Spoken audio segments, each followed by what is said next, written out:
with goods and a need of nothing. I know it's not the dull and wretched and miserable and poor and blind and naked.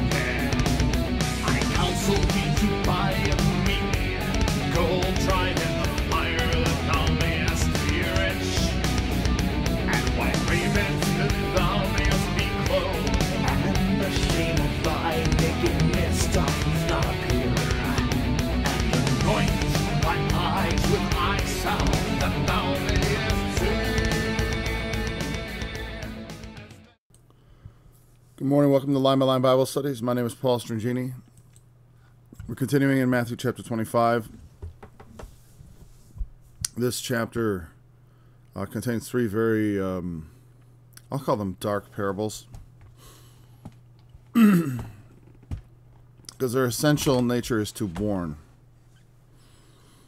I mean, you could look at the flip side of it, being wise, and certainly that's how we ought to take it. I would never counsel anyone to presume of themselves the position of the foolish. I mean, like, do not assume that status. Like, oh, I'm afraid I'm one of the foolish. It can lead right into what we're going to talk about today. So today we do the parable of talents. The last thing he had told, the point is, watch for you, know neither the day nor the hour wherein the Son of Man cometh. A lot of times people take that in a purely prophetic sense, like watch for the signs. But it has more of a sense of like, being on watch is part of often a soldier's duty. Remember, all the virgins slumbered and slept, and I expressed my general reluctance to put myself in that category. But on some level, we are not fully conscious. I mean, we don't really see what's going on until the signs come forth, and then the cry goes out, the bridegroom cometh. It might have come from the virgins or whatever. Someone notices the sign.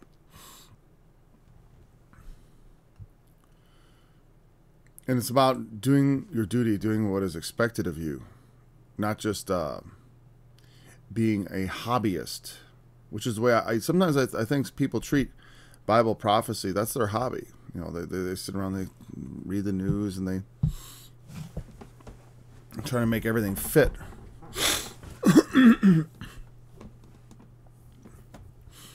I think about the history of the past 30 years, wherein the false prophets have been saying everything from every little war, every little famine, every little pestilence is part of the signs of the end times, and it means it's all coming to a close very, very soon as decades march on.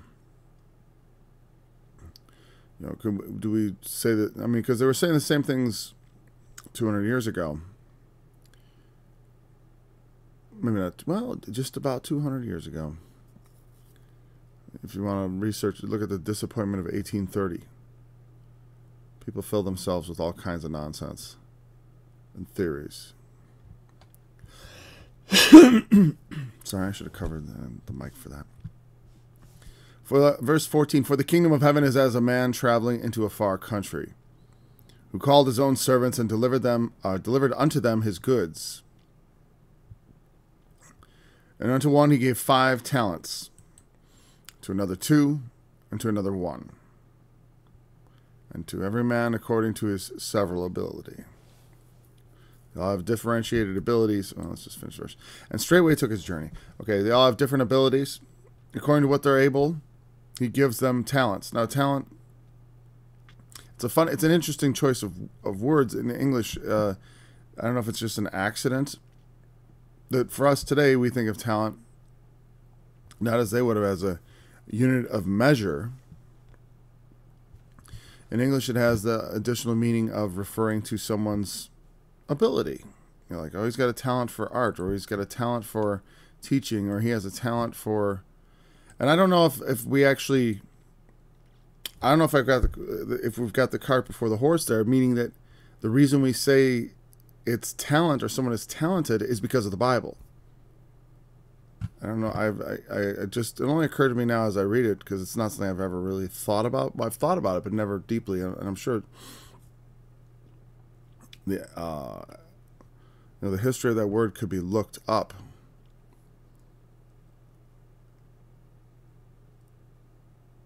Yeah, a talent.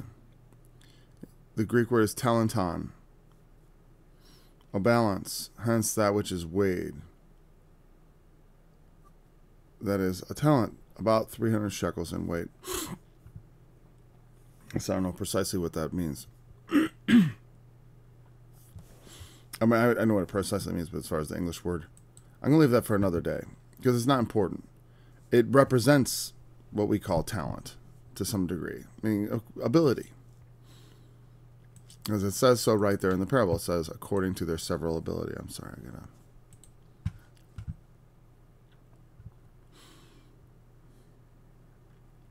So he delivered to them his goods.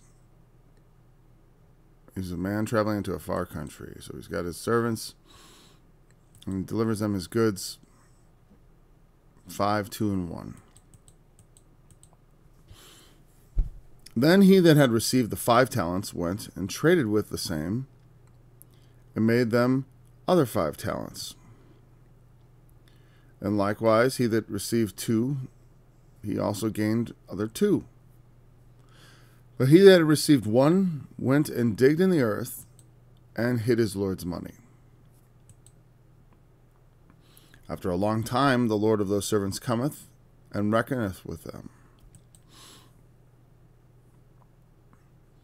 And so he that had received 5 talents came and brought other 5 talents, saying, Lord, thou deliverest unto me 5 talents. Behold, I have gained beside them 5 talents more. His Lord said unto him, Well done, thou good and faithful. Thou good and faithful servant. Thou hast been faithful over a few things. I will make thee ruler over many things. Enter thou into the joy of thy Lord. You've pleased me. He also that received 2 talents came and said, Lord, thou deliverest unto me 2 talents. Behold, I have gained 2 other talents beside them. The Lord said unto him, Well done, good and faithful servant. Thou hast been faithful over a few things. I will make thee ruler over many things. Enter thou into the joy of thy Lord. Then he which had received the 1 talent came and said, Lord, I knew thee that thou art an hard man, reaping where thou hast not sown, and gathering where thou hast not strowed. I mean, I think that's a version of strew, to sow. I don't know, what is strow? I guess I just read over it and it's like, yeah, strow. Let's see. It says strawed in the Bible Hub.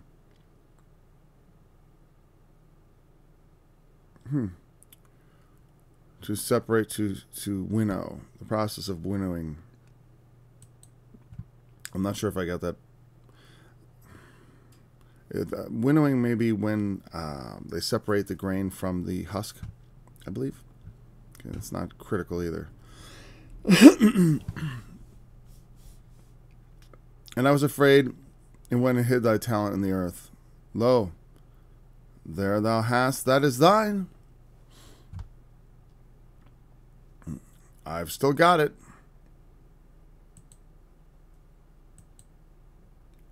His Lord answered and said unto him, Thou wicked and slothful servant, thou knewest that I reap not where I sowed not.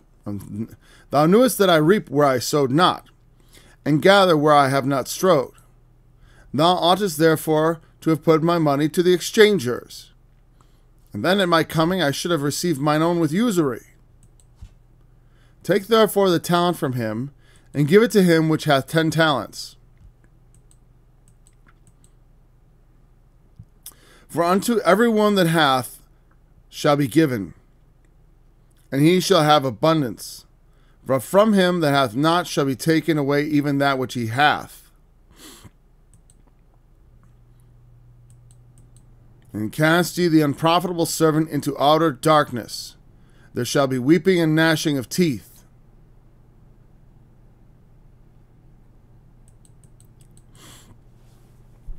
It's a dark parable. Cast him into outer darkness. He is a servant of the Lord. A lot of times I'm mostly familiar with Protestant thinking. Because though I've never been part of a classically Protestant church, I mean, you could consider Pentecostal type churches as being kind of a branch of Protestantism, but it's very different in many aspects. But similar in others, certainly. And in this sense, they are similar. That generally people think in terms of salvation in our world as being like, well, you accept the Lord as your personal Savior, and then you're saved. And there's nothing that can nothing that can undo that. It's like a magic spell. When you cast the magic spell, you say the words and you believe the thing.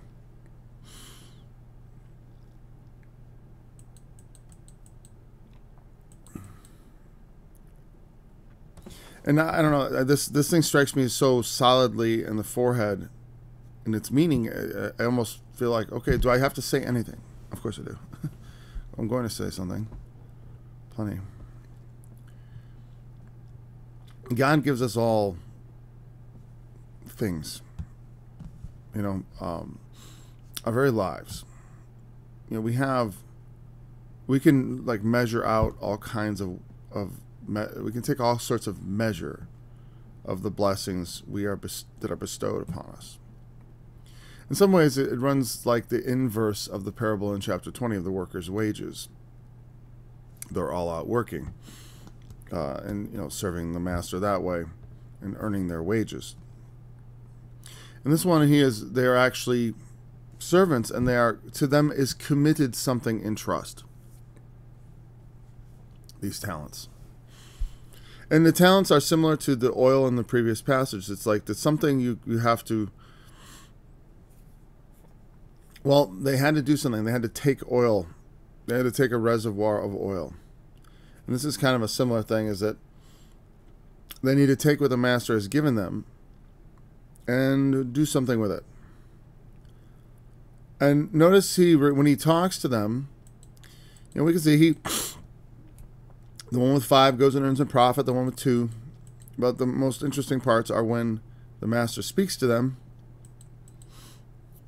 Okay. He says, well done, thou good and faithful. He mentions faithfulness. You are good and faithful. Without faithfulness, there is no faith. And you say, oh, I have faith in God. If you're not faithful to Him, you have no faith. Your faith is just... So many times, I don't know how we came here, where Christians think that belief in God is belief in God's existence as an entity or something, or in Jesus that He died for your sins. I believe that He died for my sins. I believe that God raised Him for that. It's like a grocery list of factual things that I believe. And so, seeing that He did that, then what is your response to be? Like He did these things for me. He handed me His death, His resurrection. He handed these things to me, and I have faith in them.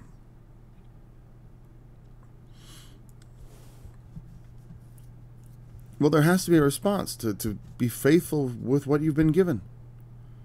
Faith is one of the most... To believe in the Lord Jesus and to trust Him for your salvation is utterly essential. But it's kind of like the one talent. Like if you don't do anything with it, if you just bury it in the earth, so to speak, in yourself, meaning you spend time in the earth And for all intents and purposes, your faith is buried here. You know what I mean? 1 second. You know, like it has no discernible external effect other than the fact that you possess it.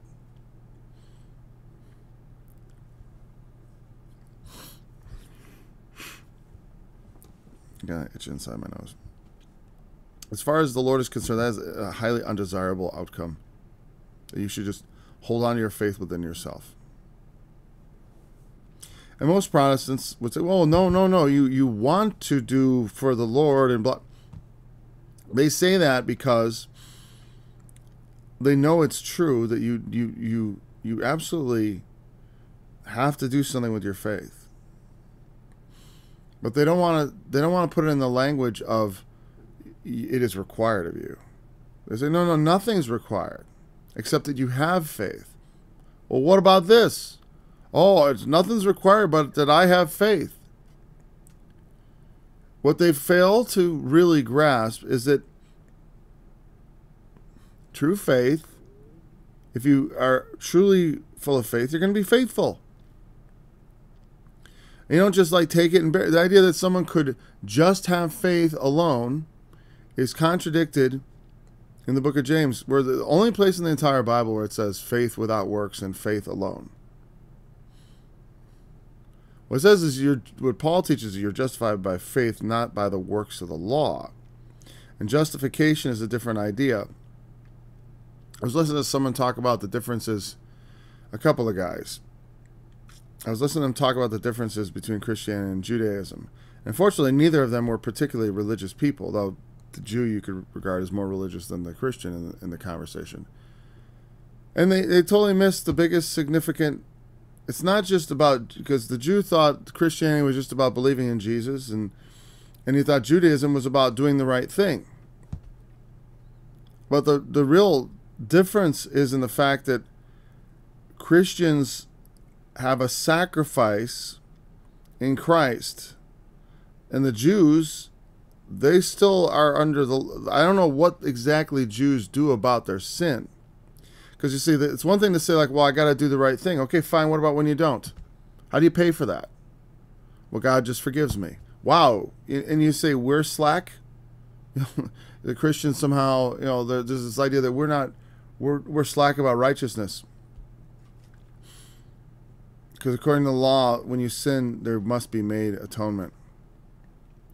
And they have, I'm sure, some doctrine that covers all that. But what I'm saying is, that's the big difference. Is I think on some level there are some Jews who, if they got a temple back up, they'd want to start killing animals again.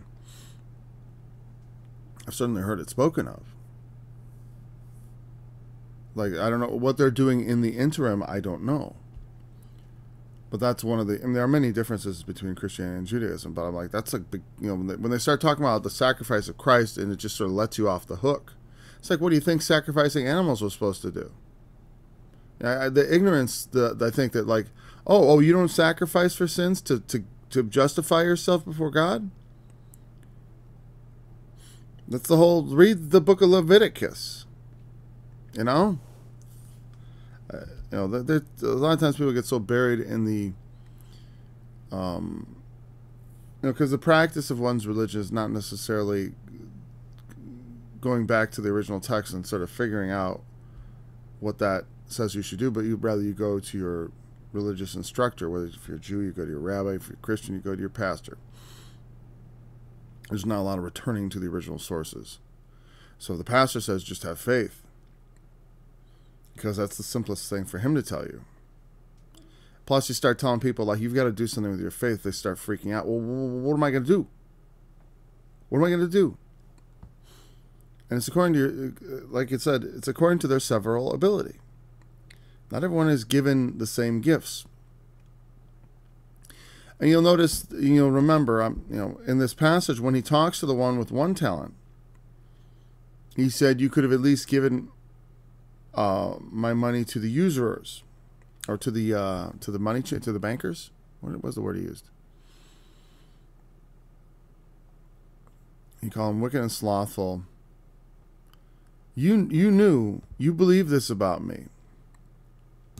Because his excuse is sort of like this, like, I didn't want to screw up. I didn't feel like I was competent. So I did nothing.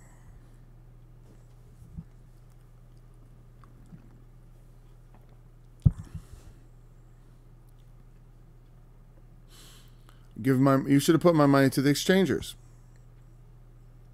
At least then they were, like, people, like, I guess that's sort of like people who just like give money to ministries, and it's like they're at least exchanging the faith, so to speak. There's I supported missionaries. Certainly better, better than nothing.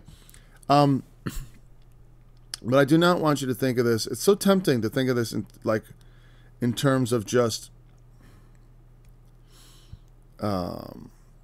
evangelism and stuff like that, or instruction.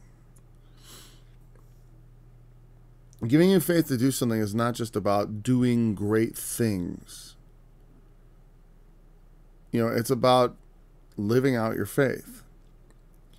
And learning to order your behavior according to, because even if we don't have great abilities to speak, we can create a life that speaks for itself. We can, live out our existence in accord with the teachings of Christ, that we, and bring ourselves continually and more closely into alignment with His image, with His example. As we align ourselves more closely with the example of Christ, as we bring ourselves more, we are doing something with the faith we've been given. Just like the parable of the guy who showed up at the wedding without a wedding garment. He just said, hey, put on your wedding garment. Take the talent of the Lord. Take the weight He's given you. Take that burden and risk it by trying to do things with it.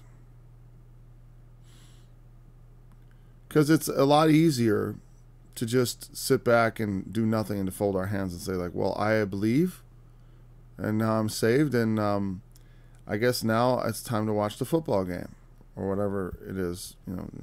I say that there's nothing wrong with watching sports. I used to do it, but when we do things to the utter neglect of the charge we've been given in Christ, it can be we're playing a dangerous game. Are we not? On some level, that we're not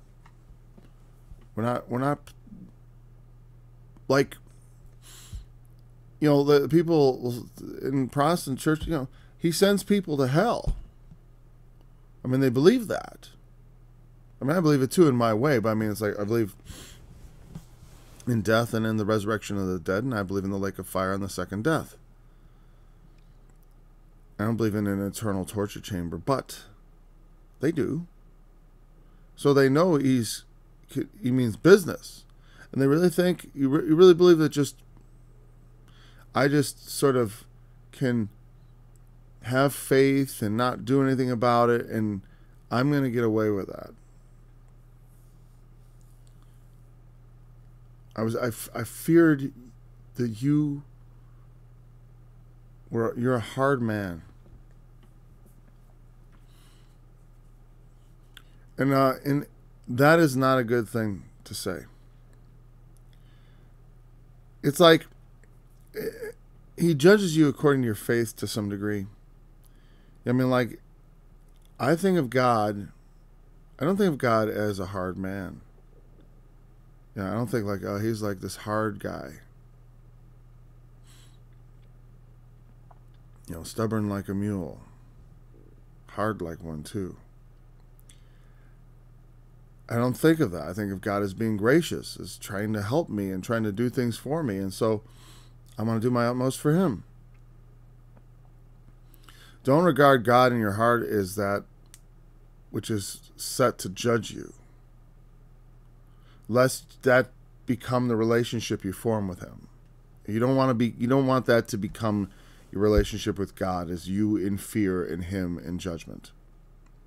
Because if you continually live that life, that's how it's going to end up. Because you're not really advancing anywhere. Because there's nothing of faith in that. Think how disgusted Jesus got with his disciples at times. Oh, ye of little faith. Have some faith. It doesn't even take a whole lot. That's the funny part. He is so merciful and gracious and tolerant of because he knows our frame. He knows how weak we are. He knows the world we live in. He knows that it's not easy necessarily. For some people, faith comes easy, but for some people, it also comes easy and cheaply. Like they have their faith, but they don't want to pay the price. I thought it costs nothing. It's free. Is it? The price is your life. You know that? Like, to be saved, you also become another man's servant. It's like you could be free of, you don't have to serve God. You don't have to become his servant. You don't have to do all the things he desires of you. No, you can just not serve God. Serve yourself. I mean, you won't enter into life, but you will not have to. Everyone's got to do their time for God, is what I always say. So I guess it's not entirely true. You don't belong to yourself no matter what. As much as you want to belong to yourself. The answer of God says, all the souls are mine, saith the Lord. That's why in the parable, that's the parable of the workers' wages in my mind. We all work for God all the livelong day. And we can either be dealt with graciously or fairly. And when we see God's grace towards some, we're going to think fairness towards us is not fair. I mean, like the reaction to this servant is it not a little like, well, I protected your money. Okay, well, I guess I'm not elated about that, but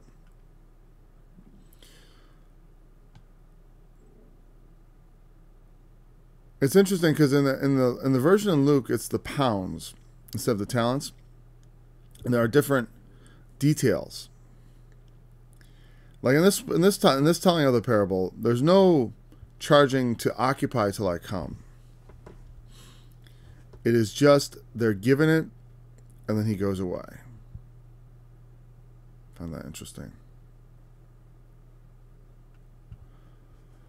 All right. So here was the same with 5 talents more. For good, faithful. It's the one. I think it goes without saying, one had 5, the other had 2. It's not like the one that has 2 is expected to produce 10, or even that the one is expected to produce 4. But according to their ability, he was given 1 because he had the ability to do something with that 1. A lot of times I've had people say to me, well, I'd love to do more for the Lord, but I don't have the ability. Whatever you have ability in, though, you should do. And part of ability is also, I don't know. There's a certain amount of things that are sort of inborn, right? Like I had higher than average language skills. Though I roll my eyes when I say that because it's like, I was certainly born with them. I'm not saying that I developed them the way I could have. As far as because at the university I decided I had my fill of education and I was not going to continue to pursue education, at least in a formal setting. I have pursued it in my adult life through my own reading on my own and stuff like that. And so and writing on my own and all that. But like as far as the formalized being shaped by some other person, that ended for me soon after high school. But like the innate ability with language to be able to put words and sentences together, to be able to talk at length about subjects like this, obviously is not going to be something that everyone has the ability to just take on themselves. If you've ever watched someone who doesn't have talent in talking, it gets even more tedious than this is. I'll just say it that way. And that's not fishing for anything complimentary. It's like sometimes it gets tedious. So if they don't have the talent for it, what do? Well, it's like talking about your faith is not the only way to share it. Like I said, order your life. Find out how to be, add your faith virtue to virtue, knowledge to knowledge, temperance. You can learn more. The more you learn, the better you will be able to communicate. You know what I mean? If you don't have a natural gift for something, that means you have to invest even more time in it. There's an interesting thing in this parable where it talks about, one of the last things he says, unto everyone that hath shall be given, and he shall have abundance. From him which hath not shall be taken away even that which he hath. It's a very dark verse if you think about it. Because the more talented you are, the easier it is to turn a profit. If I've got 5 talents, it's actually a lot easier to make 10 talents out of 5 than it is to make 4 out of 2. Like, you have to work that much harder because you don't have the several ability to do what the reason that guy got 5 is because he's just naturally better at it.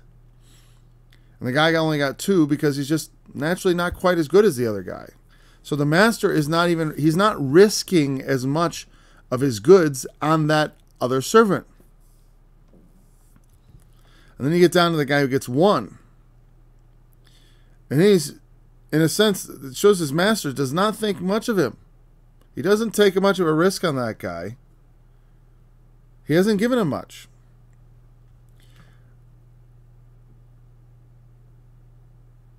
And, like I said, there's more to talent than things like intellect and speaking ability, compassion, kindness. These are virtues that also exist. Sharing love. I mean, these are things that I'm not really good at, to tell you the truth. My wife would probably say something. Oh, I'm not. Whatever. That would be edited out. But I'm not saying I'm uncompassionate, but there are people who have a greater instinct for compassion from me. Let's put it this way, are certainly better at expressing it. The expression and giving of care to others and of such things. It's like you sometimes have to dig around and figure out what your talents are. And the way you find that out is by looking for it. A lot of times people might think, I'm just a one-talent person. It's like, but you don't even know. How do you know? What do you know? What have you tried to do that you've ruled out everything? What endeavors have you entered into that show like, oh, well, I have no talents, or I got just the one, I have faith. Or something like that. Even if you consider it that. I mean, it's like, I don't want to just make it about like, oh, faith alone is the one talent. But it does certainly sound, to me, it is like an obvious culprit. Right? Because it's the thing you can most readily bury. And it's the thing you're most likely to have and still think of yourself as a Christian, and it be the only thing you've got. I believe in this. But by being faithful to it, you have to take up the burden of being a Christian. Take up your cross, whatever form that might be, and follow Jesus into the realm of suffering and of exposure and of, and suffering is I always thought it was interesting that the root idea behind that is of experience, to go through something. to suffer it. That's why it also translates, suffer the little children to come to me. You can suffer pain, but you can also suffer people. And that may be more or less painful, depending on how much patience you have. You've got to figure out, it goes beyond just like the big shiny gifts that people tend to look at. You look at the guy with 5 talents, and it's easy to start figuring out what kind of gifts that may represent. My whistling nose, great.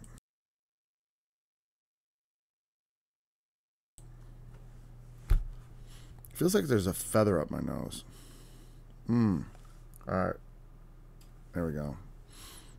I think I squashed it. I should like... Oh, here we go. Line by Line Bible Studies with Paul Stringini. Subscribe. And also click on the like button.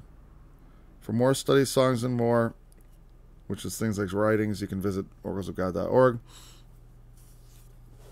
I confess that everything I do gets out of date, and I do not do a good job of revisiting it necessarily unless someone draws my attention to something like, oh, this is contradictory to what you now have said or said in the past, etc., etc. But feel free, if there's something troubling you, or if you have a question, shoot me a question at this email address, questions@oraclesofgod.org. You'll find that linked in the description below, along with the other stuff I just had up there. And I'll be happy to attempt to answer your questions. Sorry about the sniffing.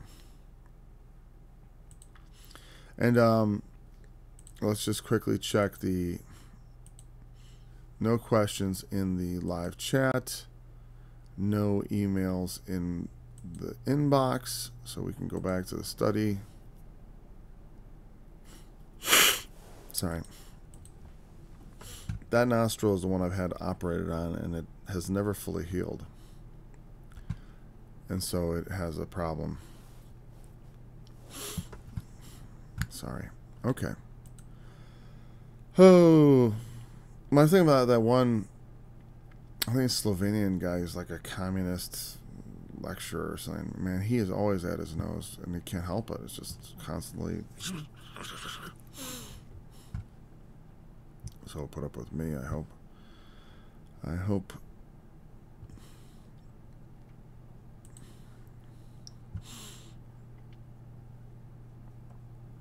Now, in Luke, when this verse is taken up in a particular place, I'm not going to go there now.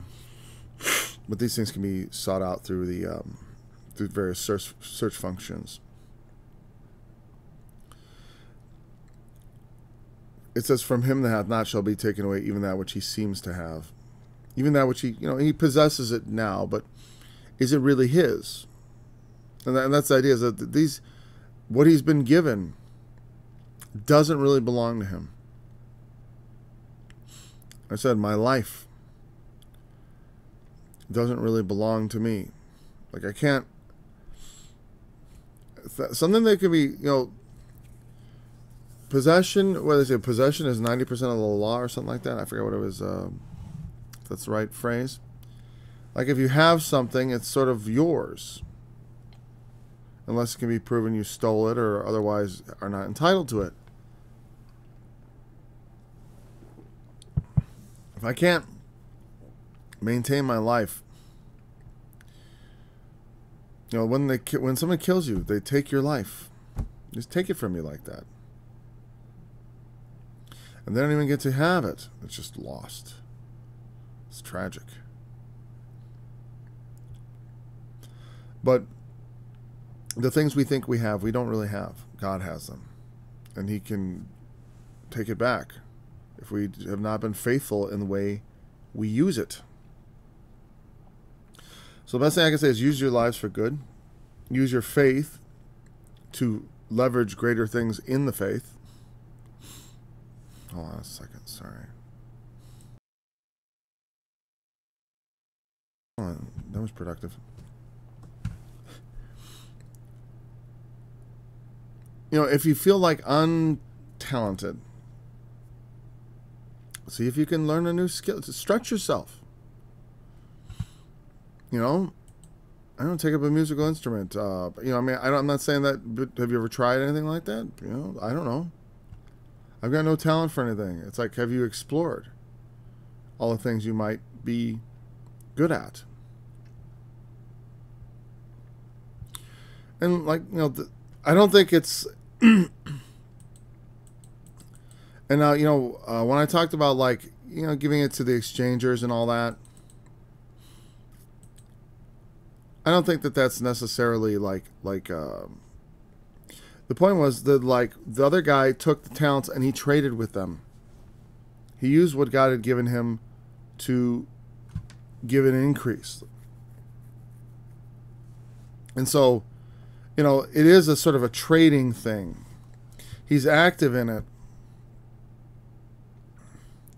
And I don't know that this is like some sort of dig against those who support, you know, it's like, well, I can't, I hate going down this road personally. But yeah, you can give your money to ministries and help them and all that. If, you know, I said this ministry doesn't need really money. So I don't know what to say on that, but there are other places you could bestow your goods if that's the only way. But I do think that you should not think in terms of money, because it's not just about doing big things. It's about having your faith even within you multiplying into something, and that will inevitably spill over. And it won't remain buried. It goes back to the things Jesus said about, do men light a candle and put it under a bushel? Let your light so shine before men. That the light has a way of coming out. That the truth has the way of spreading. And there are many ways in which, you know, small and great, your faith can be put to productive use.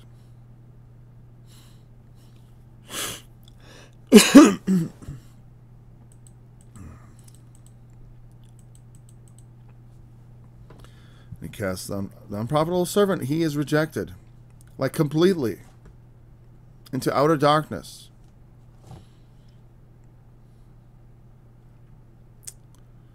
Well, let's see how we can go into this chapter. We got 15 minutes. Actually, I got more like 18, don't I? When the Son of Man shall come in his glory, and all the holy angels with him, then shall he sit upon the throne of his glory. And before him shall be gathered all nations, and he shall separate them one from another, as a shepherd divideth his sheep from the goats. And he shall set the sheep on his right hand, but the goats on the left. Then shall the king say unto them on his right hand, Come ye, blessed of my Father, inherit the kingdom prepared for you from the foundation of the world.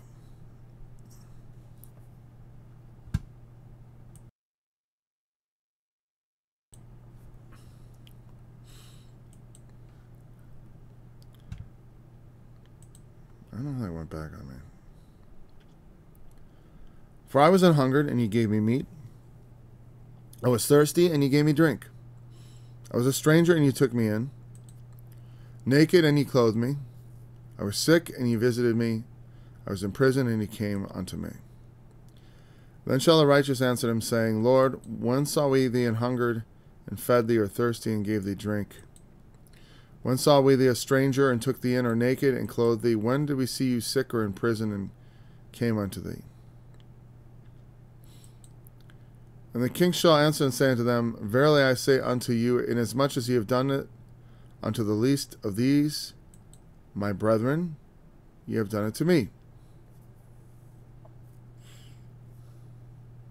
I just thought that was the wording there is, the least of these, my brethren. And who's he referring to? These, my brethren. Like, is it just the other people there?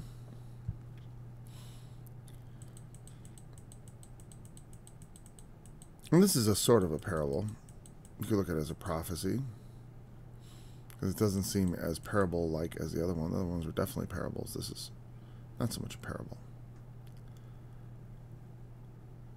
But there's some interesting things. He's going to gather all nations before him. And I now, if we're going to take this as a sort of a millennial thing, you could look at this as, this is not, see, depends on how you want to look at these things. I do believe, I believe in a future coming of Christ, and a return, because I believe in it. I believe in his return. And so when I try to figure out like what prophetically is going to happen at that time, I've got a teaching on my website called The Millennium, and I go into a great detail about this subject. But I believe that at his coming, there are people, like when Jesus comes back, he's not going to kill everyone. And he's not going to raise everyone from the dead. He will raise the righteous at his coming. That is called the first resurrection. The fact that he calls it a first resurrection implies that there is a second. And that is seen in the book of Revelation chapter 20, when the sea gives up the dead which are in it, and the death and hell deliver up the dead which were in them. And so there's like the secondary resurrection. These people, I believe, are survivors of that time.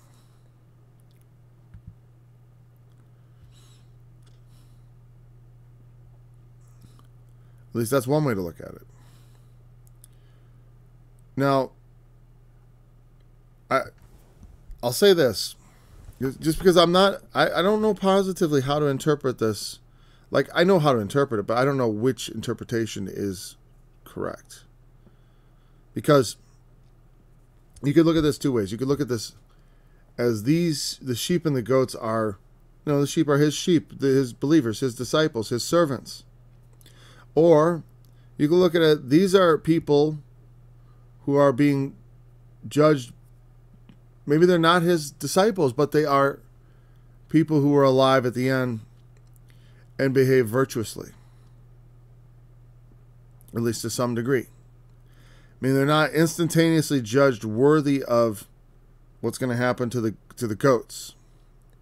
They've done things in the midst of the time of trouble that maybe there was things. Well, like it says.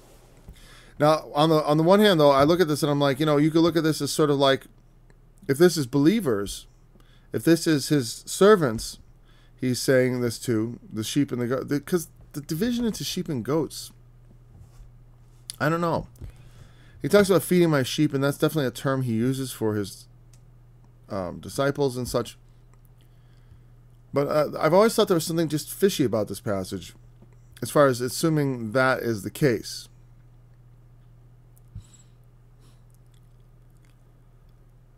Now, his servants should, you want to make sure you don't bury your talents, then do these things.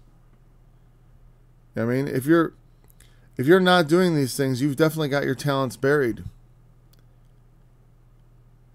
Naked, you clothed me. Sick, you visited me. He was in prison, he came unto me. I was hungry, you gave me meat. I was thirsty, you gave me drink. I was a stranger, you took me in. Something about the kindness and compassion that people show to each other can be redemptive. And so certainly as a Christian, if you're not performing like when called upon, or like if you're looking like, I don't know what to do with my faith. Well, as long as there are naked people, as long as there are hungry people, there's things that can be done. And, but like it says, it's like, he refers to the least of these, my brethren. Is he referring to the sheep there, or just, because, the thing is, if you understand the book of Revelation, right, the whole, the judgment, Christians, we've, from our understanding, we've passed from death to life.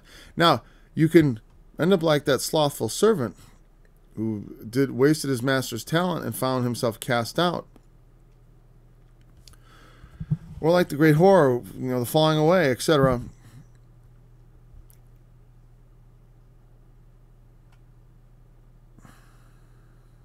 there was a verse that I wanted to talk about.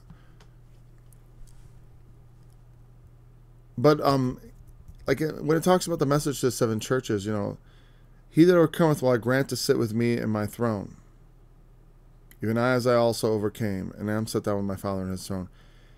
And it talks about you'll be given to rule them with a rod of iron. And it says, you know, he said to his disciples, to the apostles specifically, you will sit on 12 thrones with me in my kingdom, judging the 12 tribes of Israel.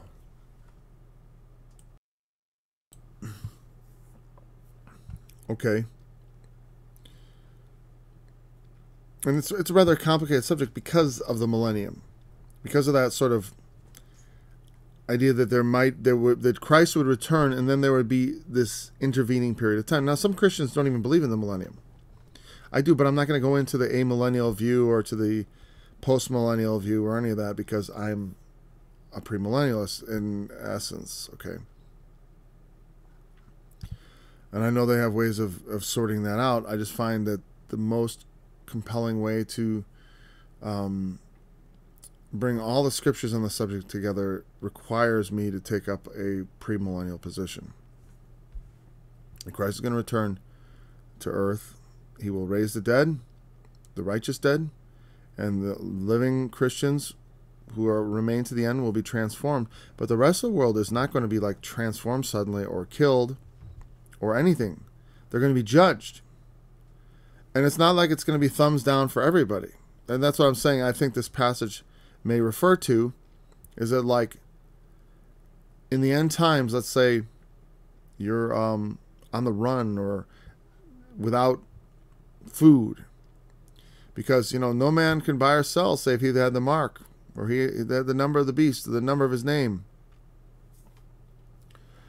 What about people? You know, other people who potentially feed and clothe the righteous, you know, who potentially take them in, potentially, you know, do the right thing in the midst of all that trouble, in the midst of the temptation of that time, like refusing to, like, not wanting to fight against the beast, but sort of not wanting to see evil done. And you think it reminds me in some ways of things like Oskar Schindler and Schindler's List. You know, during the Holocaust, he was saving Jews. Now, he wasn't openly opposing Hitler. He was just quietly, like, undermining the program to kill them all by hiding them and shipping them off and trying to save them and bribing people and just doing everything he could to prevent the great evil being done and doing everything he could to counteract it. So that could be one way to look at it.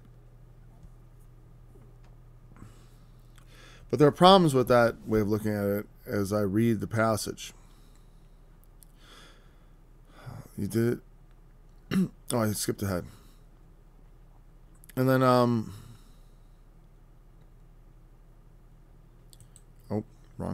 clicked the wrong spot. Okay. Oh, I know why.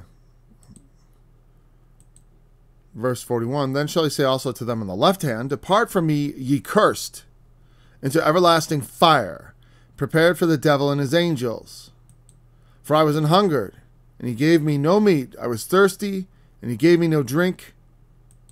I was a stranger, and you took me not in. Naked, and you clothed me not. Sick and in prison, and you visited me not. Then shall they also answer him, saying, Lord, when saw we thee hungered, athirst, or a stranger, or naked, or sick, or in prison, and did not minister unto you? Then shall he answer them, saying, Verily, I say unto you, inasmuch as ye did it not to one of these, or one of the least of these, ye did it not to me. Then shall go, these shall go away into everlasting punishment, but the righteous to life eternal. Now, depart into everlasting fire and everlasting punishment. So people would say, well, that's got to be eternal torment for sure, right? Well, death is an everlasting punishment. And I remember I've debated this endlessly with, at least on paper or with myself or with a few others. And the idea that You must be conscious of punishment to be punished. Is ridiculous, because that's what they say. It's like, well, it isn't punishment unless you're conscious of it. Well, why is that? Like being unconscious can't be seen as a punishment in and of itself. No, it's a relief. It is. It is. You say, well, you don't feel anything, you don't know anything. It's like, yeah, but relief is when you lay down and relax and stuff, and you feel good. And you could say sleep is part of it, but sleep is not a relief unless you wake up from it. And when you wake up in the morning, you feel refreshed after a good night's sleep. Or when you lay down for a nap, whatever, getting up again, the refreshment comes. If you don't get up, it's not a relief, it's just over. So the idea that, like, oh, it's not a punishment to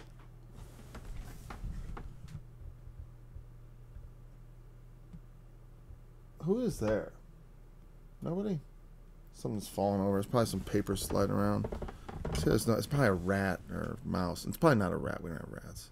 Not in the house anyways. So... oh. Yeah, everlasting punishment. The everlasting fire, and I've done this before, if the fire lasts forever, that's the opposite of torture. Because torture, you have to actually burn them a bit and then take it away. Because the fire that, and there's in the book of Jude, it talks about, it says, Sodom and Gomorrah, serving as examples, suffering the vengeance of eternal fire. Sodom and Gomorrah, the fires went on a long time ago. The eternal fire is the fire of God. But it is, I don't think it is, well, you could say this is suggestive of such a thing. But you also have to take into account other passages where it seems to indicate that the second death is really death.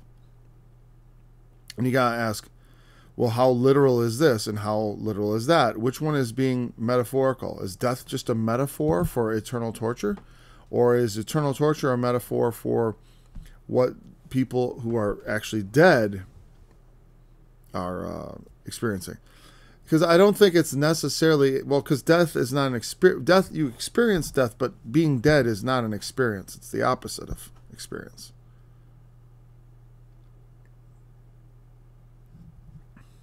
So I said, it's like when I was talking about God is not God of the dead, but of the living.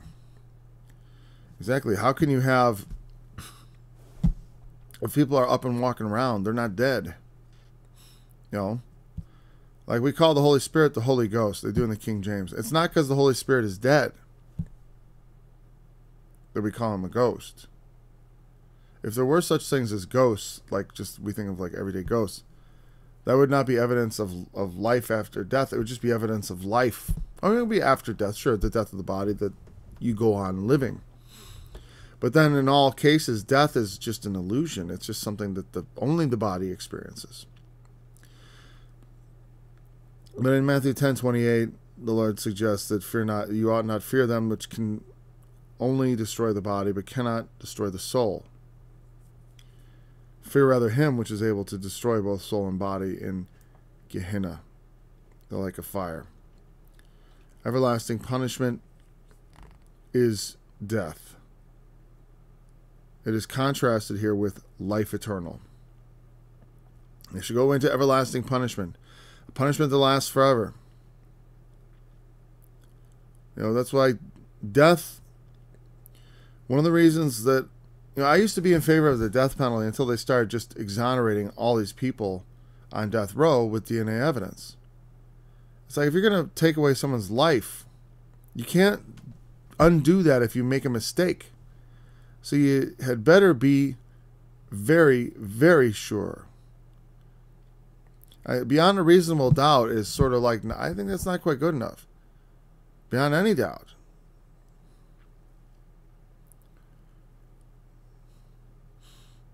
But, the way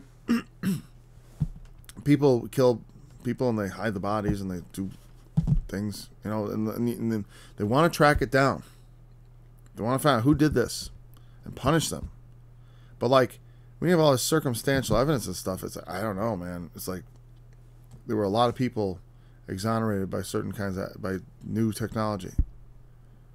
So I'm not a big, you know, I think it's right.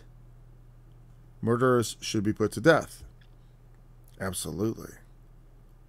But the innocent should go free. I believe that absolutely too.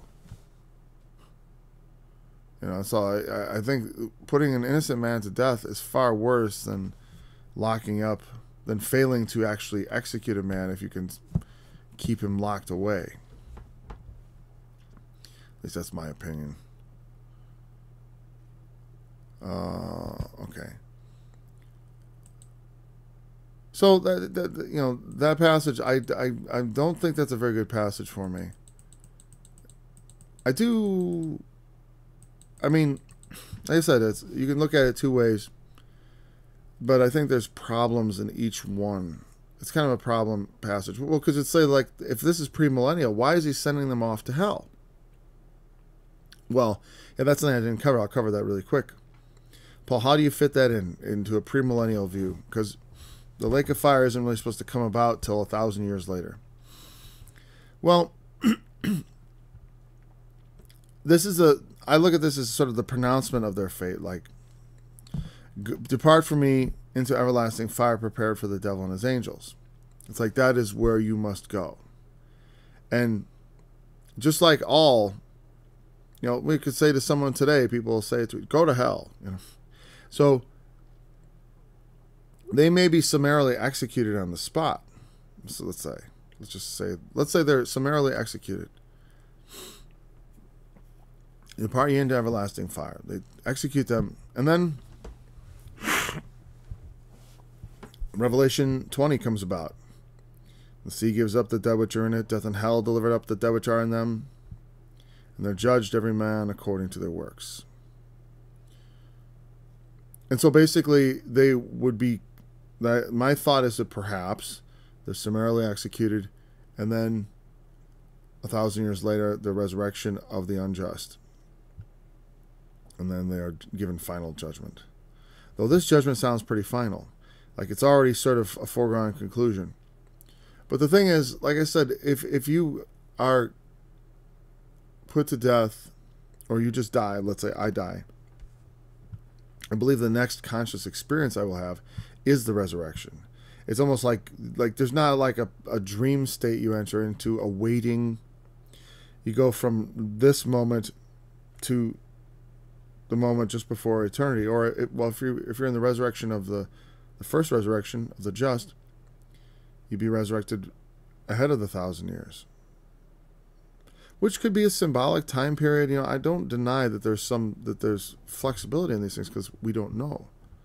You know, I don't know how anyone could say for sure, like that their interpretation of these future events is the absolutely correct interpretation. I just give you my best sense of how to put it all together.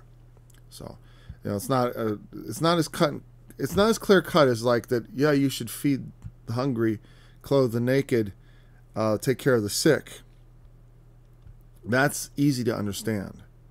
It's easy to do. And it's actually much more essential than understanding how things... Oh, you know, it's like... it's good to know you need to go to the airport 2 hours ahead of time or whatever to get through check-in.